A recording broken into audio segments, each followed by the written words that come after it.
ৰুদ্ৰাক্ষ মলত টপ ফ্ল'ৰত এখন বাৰ আছে 100 বুলি ৰুফ টপ বাৰ। সেই বাৰখন আমি এনেই ভেৰিফাই কৰিব গ'লোঁ। সেই বাৰখন ভেৰিফাই কৰোঁতে আমি গম পালোঁ যে 11টা বজাত সেই বাৰখনত এজন যুৱক আৰু 3গৰাকী যুৱতী সোমাইছিল। CC কেমেৰাৰ ফুটেজ আমি কালেক্ট কৰিলোঁ।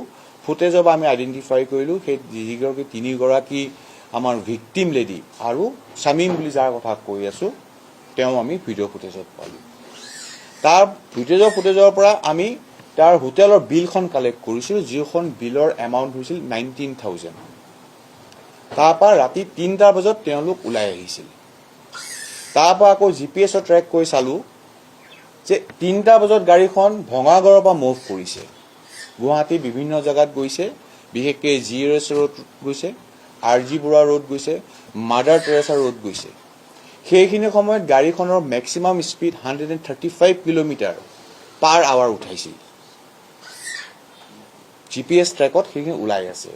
তাৰপৰা ইনচিডেণ্টটো যিখিনি সময়ত হৈছে একজেক্টলি 4:02 গাড়ীখনে যিটো ইনচিডেণ্ট ইম্পেক্ট কৰিছে সেই সময়ত গাড়ীখনৰ স্পীড আছিল 96 কিলোমিটাৰ/আৱাৰ।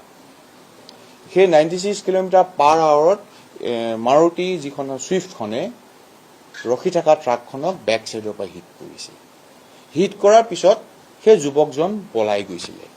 গাড়ীখনৰ যেতিয়া আমি GPS ট্ৰেকটো ভেৰিফাই কৰিলোঁ, দেখা গ'ল গাড়ীখন সেইদিনাখন 25 তাৰিখে নিশা বিভিন্ন জেগাত গাড়ীখন গুৱাহাটীৰ বিভিন্ন অঞ্চলত ঘূৰি আছে। কিন্তু 11টা বজাত গাড়ীখন আহি পাইছিলহি ভঙাগড়ত। তাৰ পৰা কোনো ধৰণৰ মুভমেণ্ট নাই।